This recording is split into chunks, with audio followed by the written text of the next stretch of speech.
The first infected man collapsed in the middle of a Kansas wheat field. By the time the news reached Frederick Rowland, he was one of 17 confirmed cases across 4 states. The CDC hadn't issued a formal statement, but the tone of the internal emails was enough to make Fred's stomach turn. Fred leaned against the hood of a government-issued Jeep, wind tugging at his brownfield jacket. The crop leaves rustled in dry waves behind him. A woman stepped out of the tent behind him, pulling off her gloves and mask. Vitals stable. Tissue samples taken. No response to antivirals, she said. Her voice was muffled under her N95. We've never seen anything like this. Fred pinched the bridge of his nose. Zadie, how fast is it spreading? Zadie Newell, epidemiologist, ex-military, and the closest thing Fred had to a friend out here, pulled her mask down. Too fast. And not through typical vectors. Airborne, sure, but it's not behaving normally. It's like it chooses. Fred turned to look at her. Chooses? Zadie nodded. 3 people handled the same contaminated gear. 2 got infected. 1 didn't. We've run blood work, genetics, even stress markers. Nothing explains the immunity. Fred looked past her, where a young man lay inside the tent. His skin had taken on a gray pallor, eyes twitching under closed lids. His breathing was shallow but steady. What's it doing to them? Neurological disruption. Fever, hallucinations then. Shut down. But no organ failure. No cell death. It's like something's rewiring them. Fred exhaled slowly. Where the hell did this come from? Zadie pulled out her tablet and opened a satellite scan. This. The image showed a crater in the middle of the Arizona desert. Scorch marks. No impact debris. 2 weeks ago, a meteor or something like it entered the atmosphere, disintegrated mid-air, but it left. We collected samples. The virus traces match. Fred stared at the image. So it's alien. Nothing natural on Earth matches its structure. The RNA is twisted, self-replicating, but with adaptive coding. It's not trying to kill. It's trying to learn. Fred looked at her. Learn what? Zadie hesitated. Us. By the time they reached the makeshift quarantine zone outside Flagstaff, the infection count had jumped to 63. Fred and Zadie were met by a military science unit led by a stiff colonel named Hartley who didn't like interference and liked civilians even less. This is a military operation now, Hartley said, folding his arms as Fred stepped out of the transport van. Any intel you've got, you hand it over. Fred shook his head. We're still running diagnostics. You want half the picture? Go ahead. But I don't think your guns are going to fix this. Zadie stepped between them.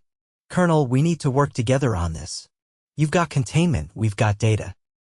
Let's not waste time. Hartley gave a tight nod, then gestured toward the perimeter. You've got 6 hours. After that, I start calling shots.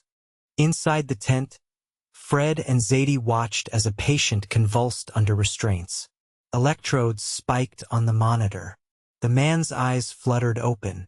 His pupils had changed, contracted into vertical slits. Jesus, Fred muttered. The patient stared at him, then spoke. Your kind adapts. Curious. Fred stepped back. Did he just? Zadie was already recording. Language centers engaged. That's not him talking. The voice continued, flat and toneless. You are not as fragile as observed. Resistance was expected, but not this velocity. Fred leaned in. You're inside him. This vessel is temporary. Biological scaffolding allows minimal interaction. Adaptation will continue. Fred scowled. What do you want? To understand. We assimilate to survive. You are inefficient, yet you persist. Zadie whispered. It's studying us. Fred turned to her. No, it's testing us. The man's body went limp. Zadie checked his vitals. Still alive, but unconscious again. Outside, a siren blared. Fred ran out with Zadie close behind. A transport truck had overturned at the gate. One of the guards had collapsed, coughing blood through his face mask. Get back! Zadie shouted. Medics rushed in. Fred saw the same gray tint creeping up the man's neck. It was changing. That night, Fred sat in the operations tent reviewing footage. The infected seemed to enter a dreamlike state, then wake with fragments of speech. Some spoke in English, some in unknown dialects. All showed changes to their eyes, reflexes, and brainwave patterns. "They're not dying," he said. Zadie looked up from her notes. "No, they're being overwritten." 2 days later, Fred was infected. It happened during a routine check on one of the stabilized patients. The man lurched up suddenly, blood spraying from his mouth as he coughed. Fred turned away too late. Zadie was in the room in seconds. And now, Fred was rushed into isolation. Fever set in fast. His skin itched like fire. He couldn't sleep, couldn't think. He saw flashes, images of stars, of other worlds. Whispers in languages he didn't understand. Zadie monitored him from behind the glass. Vitals spiking. Neural patterns shifting. Same markers. Fred gritted his teeth against the pain. "Don't sedate me. I need to feel this. Fred, you're burning up. You could seize. I need to know what it's doing." Hours passed. The fever plateaued. His muscles spasmed. Then everything went still. Fred opened his eyes. Zadie leaned over the monitor. "Fred, I'm still. Me." She stared. "That's not possible. You should be. I saw it. It's not just a virus. It's a network. It's trying to map us. One mind connecting to another. But how are you still conscious?" He sat up slowly. "Because we don't work like they expect. We don't adapt through code or commands. We adapt through chaos." Zadie blinked. "You mean our immune systems?" "I mean our minds. Our unpredictability. They're trying to overwrite a language that keeps changing." Fred spent the next 4 days in isolation. Blood tests showed the virus was still in him but dormant. It hadn't taken over. It had paused, observing, waiting. Zadie ran the numbers twice. "You're the first partial integration. It didn't kill you. It didn't take over." Fred stood in front of the mirror. His eyes were normal. His thoughts were his own. "I think I scared it." By week 3, other patients began to stabilize. Not all, but enough to notice. One by one, people began waking from the viral coma with no memory of infection but subtle changes. Improved reflexes. Sharper memory. Zadie started calling them blends. Fred hated the term. "They're still people. People upgraded by an alien intelligence," Zadie replied. Hartley wasn't pleased. "You're saying the virus is giving them powers?"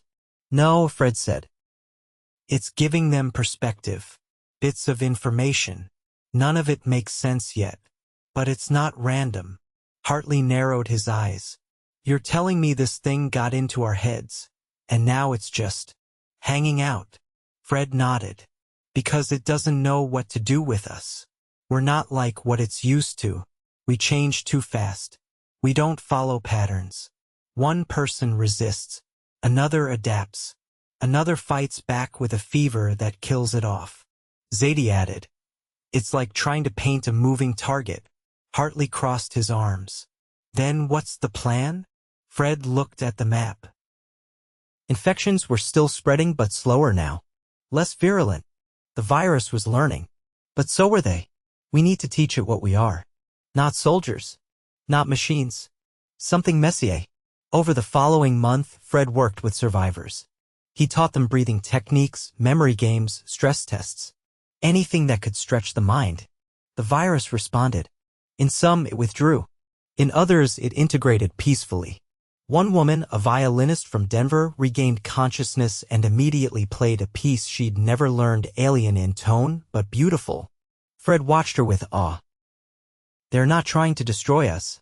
They're trying to make sense of us." Zadie crossed her arms. "And what if we don't fit? Then they'll have to adapt too." By month 2, a delegation arrived. Not in ships. Not in suits. Through a man in Oregon who spoke in a voice that wasn't his own. "You were unstructured. Erratic. Yet effective." Fred faced him. "We're not going to be rewritten. Nor are we. But we see value in fusion. Shared growth." Fred nodded. "Then we need terms. Limits. Agreed. The integration continued voluntary. The virus became symbiotic in some, dormant in others. Humanity didn't win. It didn't lose. It adapted. Fred stood barefoot on the cool tile floor of the observation dome, eyes fixed on the figure seated across from him. The man was a generous label now tilted his head at an angle that suggested curiosity rather than threat. His name had once been Kyle Marston, a dental hygienist from Fresno. Now he blinked without rhythm and occasionally tapped his fingers in sequences that didn't match any known human pattern. So, Fred said, "You still like jazz?" Kyle's eyelids fluttered. The improvisational structure retains appeal. Spontaneity within constraints. Conceptually satisfying. Fred exhaled through his nose. "Didn't peg you as a theory guy?" "I wasn't." Kyle's voice had a new cadence, as though it carried extra syllables you couldn't quite hear. The dome lights dimmed gradually to mimic dusk. Outside, the perimeter drones hummed faintly as they circled the compound. Fred walked to the reinforced window and stared out at the mountains now tinged with orange. No sirens. No static bursts on the radio. Things had been quiet for 3 days. "Still no seizures?" he asked without turning. Kyle stood slowly. "None since the dream phase concluded." Fred nodded. "No relapses either. Not just for you. Across the board." Kyle stepped beside him. "You're adjusting faster than expected. Neural plasticity exceeds projections." Fred turned to face him. "You mean we're unpredictable enough to throw off your calculations?" Kyle blinked once. "Correct." The air between them felt oddly casual. Fred crossed his arms. "You've been stable for a week. What do you want now?"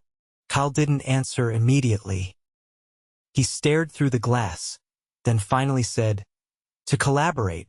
Fred raised an eyebrow. "You mean like a research team?" "No," Kyle said. "To co-create." Fred's brow furrowed. "You'll need to explain that." Kyle walked to the center of the room, stopping beneath the dome's apex. "You build tools to survive. We become the tool. Our purpose has always been integration. Until now, it was utilitarian: absorb, adapt, dominate. But you don't optimize. You improvise. You repurpose failure." Fred let the silence stretch before replying. "You're saying you want to invent things with us?"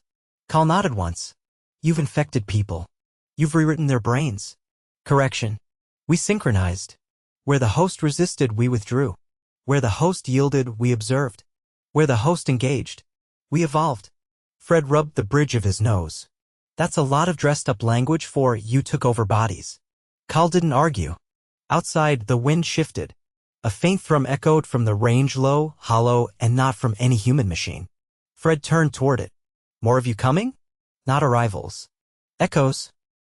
We leave traces in the biosphere. Some fragments are reassembling." Fred didn't like the sound of that. "Should I be worried?" Kyle sat again, folding his hands. "Only if you insist on resisting collaboration." Fred stared at him for a long moment.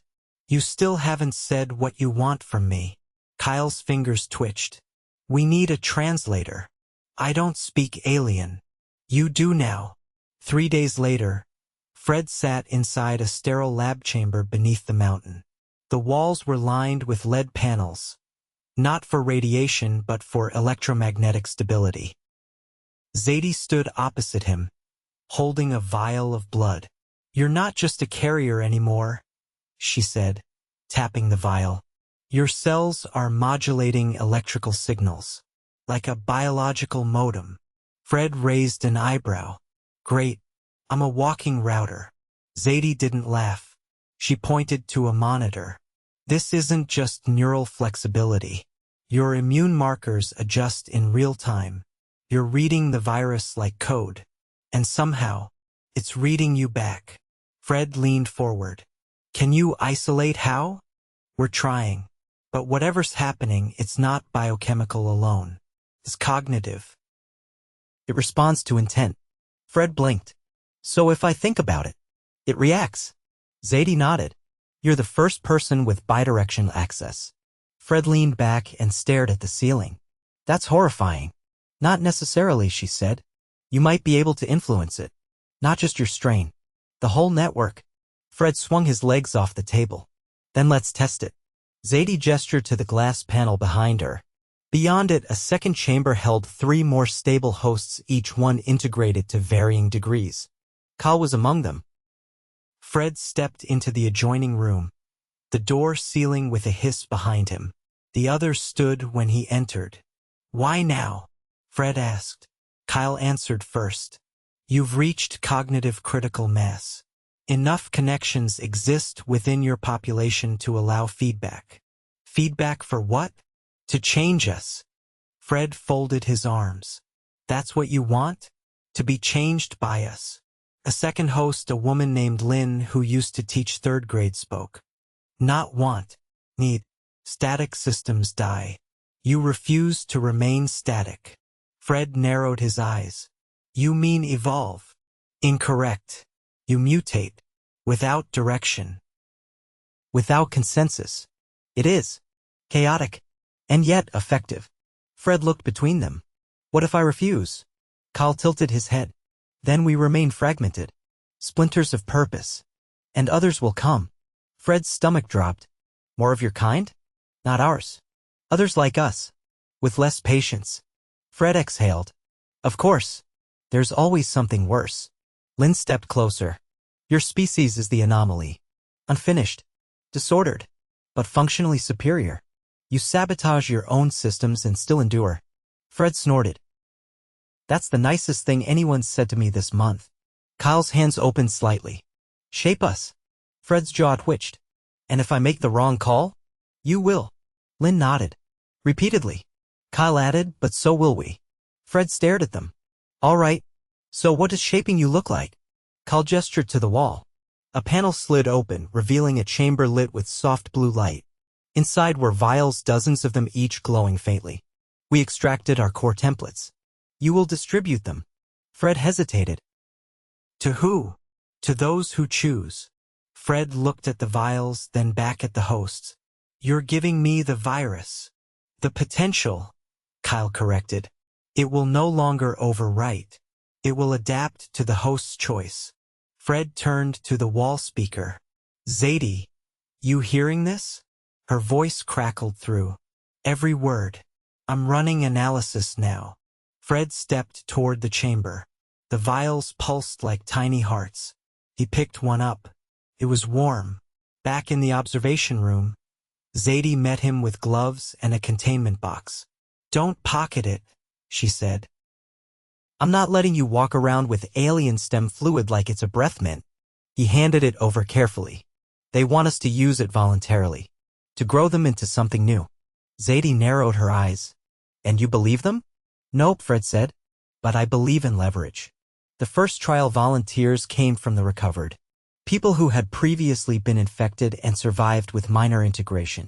They had dreams they couldn't explain. Muscle memory for tasks they'd never learned. One man could now mimic any accent after hearing it once. Another could perform digit multiplication in his head. Fred watched them from the gallery. Zadie stood beside him, arms crossed. They're not the same, she said. No, Fred replied. Neither are we. She turned toward him. What happens when someone abuses this? Fred didn't answer right away. Then he said, same thing that happens when someone abuses anything. We deal with it. Zadie looked back at the test chamber. We're rewriting evolution in a bunker beneath Arizona. Fred smiled faintly. We've done stranger things in worse places. A soft ping alerted them to a new reading. One of the volunteers had entered a lucid state and begun writing on the wall in a looping script. Not English. Not alien. Something new. Fred leaned closer. Zadie's voice was quiet. You think we're ready for this? Fred didn't look away. I think we never are. But we do it anyway. Behind the glass, the writing continued. The third day after the voluntary trials began, Fred stood in the decontamination corridor watching a middle-aged man named Harris sketch fractal spirals into a stretch of reinforced acrylic. The man's right hand moved steadily, almost lazily, but the pattern was too intricate to be random and far too consistent to be subconscious. Zadie leaned beside him, arms crossed, her face unreadable. He hasn't eaten or slept in 32 hours, she said. Vitals are stable. Glucose is holding. No signs of fatigue. Fred didn't look away. You think it's conscious? Hard to say. If you'd told me last month someone could go that long without protein and still draw like that, I'd have called it a manic episode. But his cortisol levels are flat. He's not in distress. The spiral stretched out in perfectly spaced loops. Harris's expression never changed. He didn't respond to questions. Didn't blink more than once every 30 seconds. Fred tapped the glass once, firmly. Harris paused. Then, with no urgency, he turned and held up the tip of the stylus, pointing it at Fred like a conductor awaiting the downbeat. Zadie's voice was low. He's waiting for something. Fred stepped back. I think he's waiting for me. They entered the observation room. Fred sat across from Harris, who now stared at the ceiling, fingers twitching slightly. Can you hear me? Harris didn't react. Fred tried again. Why are you drawing those patterns? Still nothing. Zadie watched the monitors from behind the one-way glass. Try something less direct. Fred leaned forward. Do you know what jazz is? Harris blinked slowly. His head turned just enough to suggest recognition. You know jazz, Fred said. It's the kind of music that doesn't follow a score. Everyone plays off each other.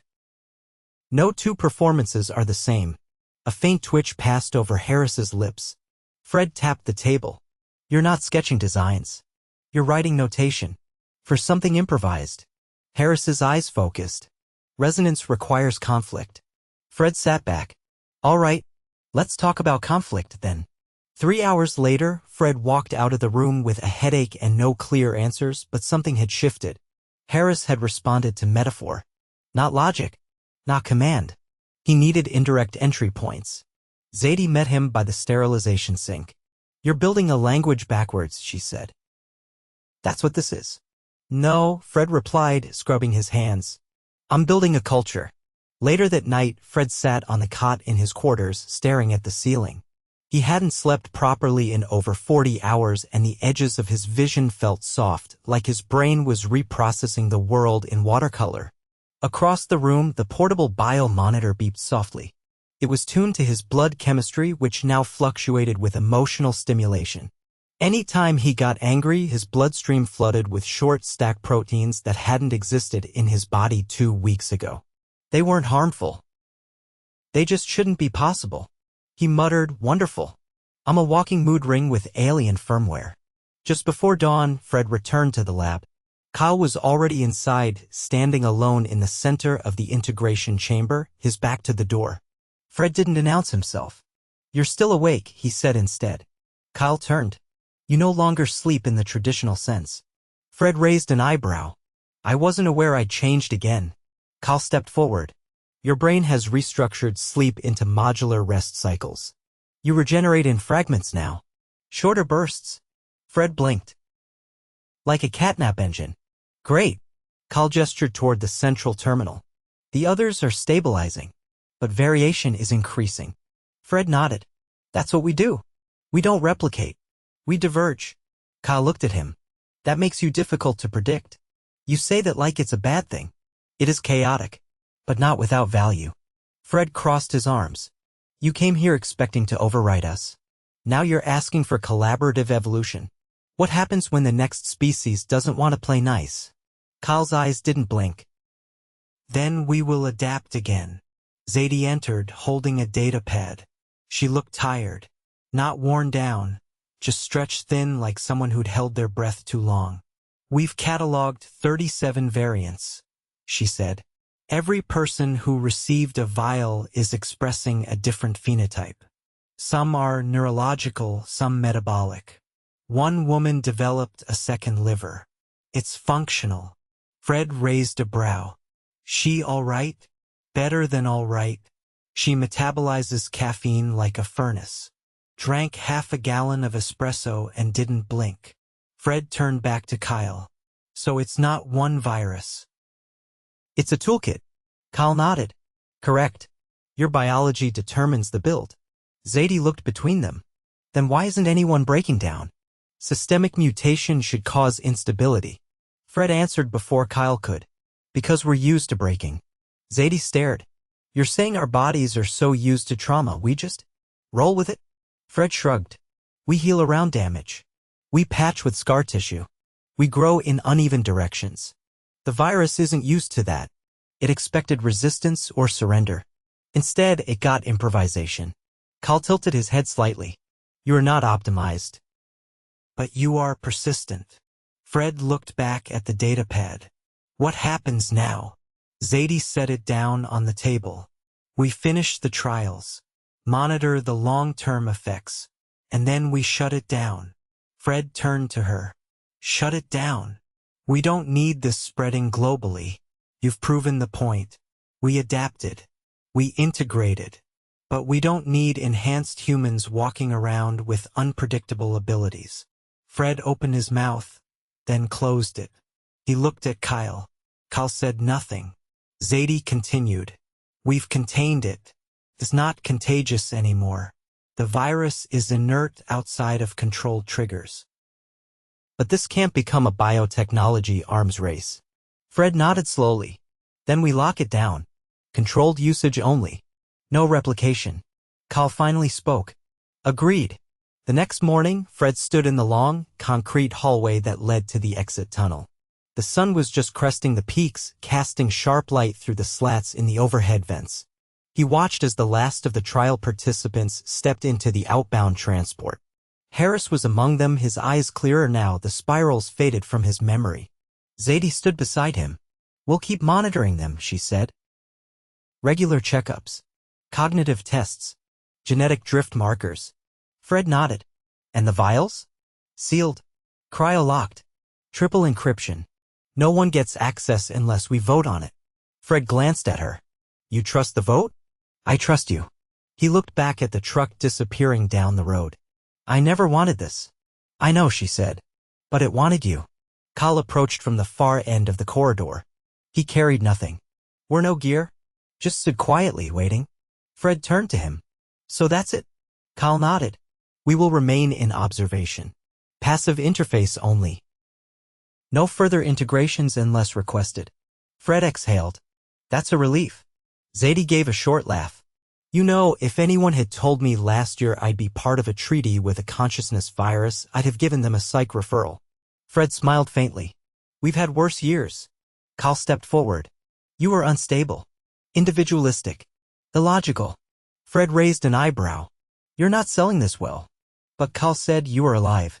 In ways we did not anticipate. Fred extended a hand. Kyle hesitated, then took it. You came here to rewrite us, Fred said.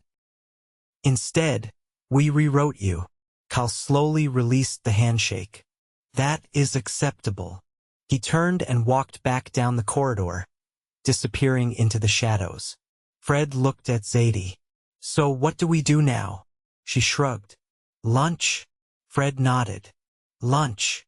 They walked back toward the compound, the sun rising behind them, casting long shadows over the concrete. The facility stood quiet now, no alarms, no sirens. Just a locked vault of knowledge and a world that would never realize how close it came to being rewritten. Fred paused at the doorway. Do you think humanity's ready for what we just did? He asked. Zadie didn't stop walking. Humanity's never ready. That's what makes us human. Fred followed. The door sealed behind them. And that was enough.